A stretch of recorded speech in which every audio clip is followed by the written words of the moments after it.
Oke, halo semuanya, selamat datang di channel Info Anime Update. Haruka dan kawan-kawan akhirnya sampai juga di perkotaan. Dan seperti biasanya, premis awal dari kota Isekai akan memperlihatkan kita dengan sebuah pasar. Nah, kira-kira kenapa ya? Kenapa harus pasar yang jadi premis awal ketika para Isekai datang ke kota? Berikutnya, nampilin Incho yang sedang memarahi Haruka. Perkara gak bantuin dia ngurusin cewek-cewek bandel. Aduh Incho, kasihlah waktu supaya Haruka bisa sendiri. Jangan manja dengan terus lu libatin orang introvert ke dalam masalah kayak gini. Incho meniup peluit dan para bawahannya langsung gercep menghadap Incho. Nah lo, kalau udah tahu peluit dapat manggil cewek bandel, lantas ngapain juga minta bantuan Haruka? Emang sengaja banget deh pengen nyusahin orang.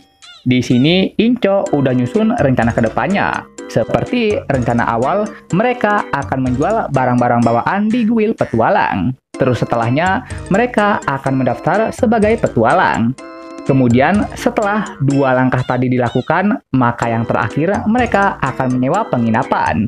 Karena penginapan biasanya akan dikunjungi banyak orang. Jadi bukan tidak mungkin kalau Circle Wibu juga pernah ke sana. Cabe-cabean marah, kenapa nyari si Oda malah kayak sampingan begini? Terus Haruka menggodanya. Jadi kalian tuh khawatir ya? Para cabe yang dibeginiin seketika langsung baper. Selanjutnya, mereka semua datang juga ke kuil petualang. Tapi mereka semua nggak nge-expect banget sama penampakan para petualang yang udah mirip kayak preman. Dengan suasana begini, Haruka terpaksa harus masuk. Soalnya dia tuh dipanggil sama bos serikat. Dan waduh, serem amat ini bosnya.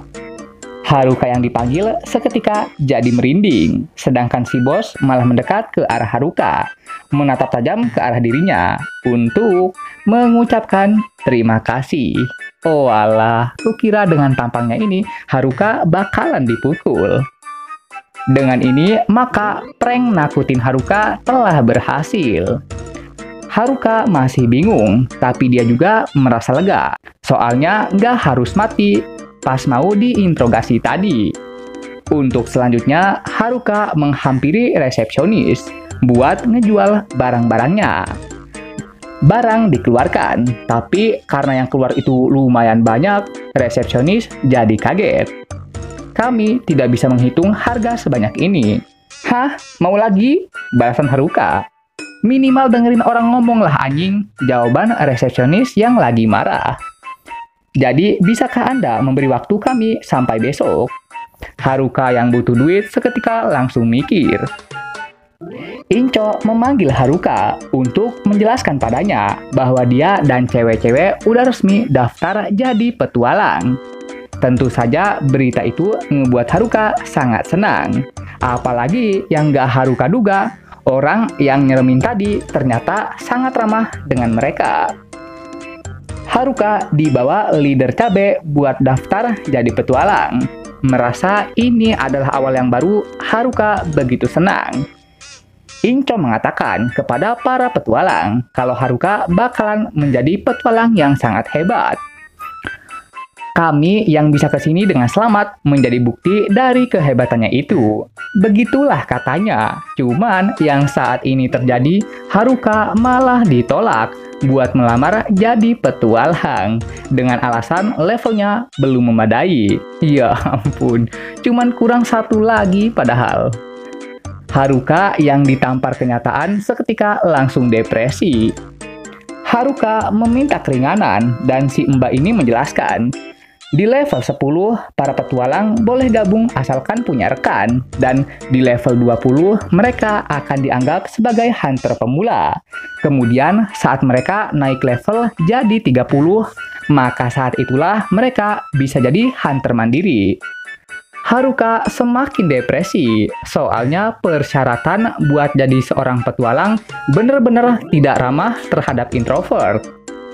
Karena udah malam, Inco ngebawa Haruka ke penginapan. Cuman yang Haruka tidak duga, penginapan yang dimaksud malah seperti ini. Haruka menantikan kelanjutannya, tapi sayangnya semua cewek malah tertidur. Haruka sedikit kecewa hingga tak bisa tidur di malam harinya. Selanjutnya, malam hari telah berlalu dan tidak terasa juga sudah 19 hari lamanya kita menyaksikan mereka di isekai. Selanjutnya, Haruka meminta bayaran pada serikat. Tapi karena nominalnya terlalu banyak, ngebuat serikat tidak bisa membayar semuanya dengan uang cash. Bos serikat menyarankan gimana kalau dicicil, dan Haruka tidak mempermasalahkan usulan itu. Untuk saat ini, serikat hanya bisa membayar sebesar 8 juta. Haruka kaget bisa dapetin 8 juta. Terus, si mbak resepsionis menjelaskan, alasan kenapa bayarannya begitu banyak, karena Haruka bawa banyak kristal walaupun levelnya masih rank F. Terus, bayaran lainnya karena Haruka menumpas serigala hijau. Melihat Haruka dapat uang banyak, ngebuat si Om Petualang ingin merekomendasikannya kepada suatu tempat.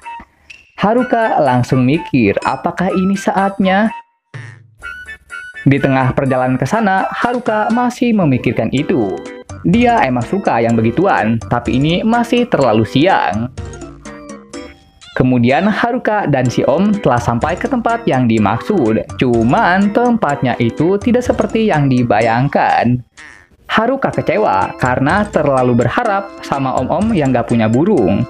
Untuk selanjutnya, nampilin Haruka mengaktifkan jubah tebus pandang.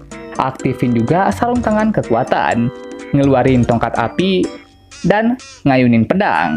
Setelah mencoba barang-barang tadi, Haruka menemukan barang yang mirip sama kalung, dengan nama 7 ruang. Haruka bertanya, apa fungsi barang ini? Dan pemilik toko menjelaskan, seperti namanya 7 ruang, barang ini berfungsi untuk menggabungkan atau menyimpan hingga 7 barang sekaligus. Kemudian saat barang itu telah digabung, maka efek dari ketujuh barang tersebut dapat diaktifkan secara bersamaan. Karena udah terlalu malam buat milih barang, peluit Inco langsung dikeluarkan, pertanda sudah saatnya buat pulang. Namun, sebelum pulang, Haruka malah terlibat masalah, yakni semua barangnya malah bergabung masuk ke dalam kalung. Pemilik toko meminta bayaran, dan Haruka begitu kaget mendengar harga si kalung sampai puluhan juta. Sebagai penengah, si Om Petualang meminta penurunan harga, soalnya mereka hanya punya dana sebesar 8 juta. Inco menasehati Haruka supaya dia meminta maaf, padahal masalah utamanya adalah karena dia. Karena dikagetin Inco inilah penyebab Haruka terlibat masalah. Di hari ke-20 terisekai, nampilin Haruka yang lagi bersedih. Soalnya walaupun masalah kemarin bisa diselesaikan dengan 8 juta, tapi dia yang masih pengen beli banyak barang jadi tidak bisa. Apalagi pas mau keluar nyari duit, Inco malah menariknya dengan alasan Haruka tidak punya identitas petualang untuk keluar dari kota ini. Merasa dikurung bagaikan pengangguran bukanlah jalan ninjaku, Haruka pun memutuskan buat kabur pakai skill tak kasat mata. Cuman bodohnya di sini belum juga sampai di luar, tapi skillnya udah dia matikan. Hasilnya dia pun malah diketahui intel Inco. Terus yang paling parahnya, nganunya si Haruka malah nabrak tembok pas mau lompat. Mampus tuh, bodoh sih elunya. Sumpah, ini autor sengaja banget gak sih bikin si Haruka buka skill di tengah jalan? Dengan tujuan supaya nganunya nabrak ke tembok akibat kaget. Jahat banget loh autornya. Lihat noh, mau ditaruh kemana coba mukanya setelah kejadian ini? Skill Perception Haruka aktifkan. Dan semuanya langsung berlari untuk menyadarkan si cewek hijau yang katanya pengen buka baju di tengah kota dan menyatu dengan alam. Waduh, menyatu dengan alam gimana ini?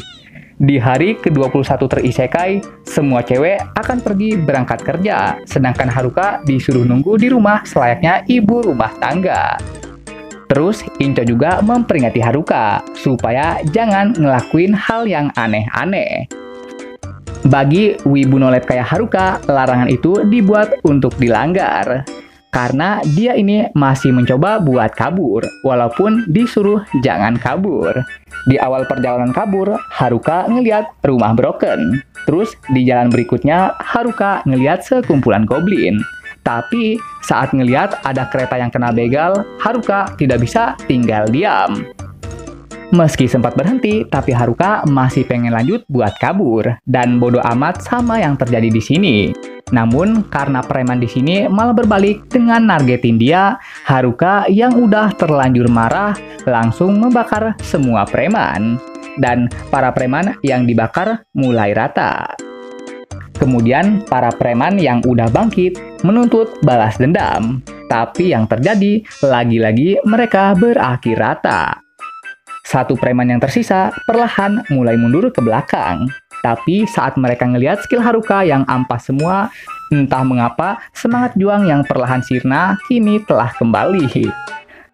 Serangan pertama dari para preman dimulai dari anak Fang rambut ungu. Tapi serangan dia Haruka lewati secara keren. Dikarenakan para begal ini memberi sound effect mulu di tiap ngeluarin skill, hasilnya mereka semua berakhir kelelahan. Dan penyebab utamanya sudah pasti karena ngomong mulu sampai lupa buat nafas anjing. Ya lagian udah kayak bocah sih, tiap tangan bergerak selalu muncul sound effect lewat mulut. Lawan 3 orang bodoh emang gak bikin lelah, tapi ngomong sama orang yang Haruka selamatin dengan tingkat kebodohan yang hakiki emang bikin lelah. Saking bodohnya, dia tuh gak bisa mikirin sesuatu yang sangat simple. Berikutnya, Haruka diajakin masuk ke dalam kereta kuda. Di sini, Haruka mulai menceritakan keluhannya tentang penguasa kota yang tidak kompeten mengurus wilayahnya. Tanpa Haruka duga bahwa cewek di sebelahnya merupakan anak dari penguasa itu. Mengetahui arah kereta ini balik lagi ke kandang macan, Haruka meminta diturunkan. Soalnya dia tuh baru aja selamat dari sana loh. Namun sekarang malah disuruh balik lagi. Emang kalau udah takdir kemanapun kamu berlari, ujung-ujungnya bakalan kembali. Sementara itu, di dalam hutan, nampilin para berandalan yang sekarang tengah berduel dengan anak Jim. Dan di saat ribut mereka mau dimulai, taunya salah satu berandalan malah ditusuk dari belakang. Oke, sekian pembahasan kali ini. Dan jangan lupa juga untuk menekan tombol like dan subscribe-nya ya. Biar Mimin ini lebih semangat lagi ketika membuat videonya. Dan agar kalian juga bisa mendapatkan update video terbaru mengenai berbagai pembahasan menarik seputar anime di channel ini. Dan sampai jumpa lagi di video selanjutnya. Dah!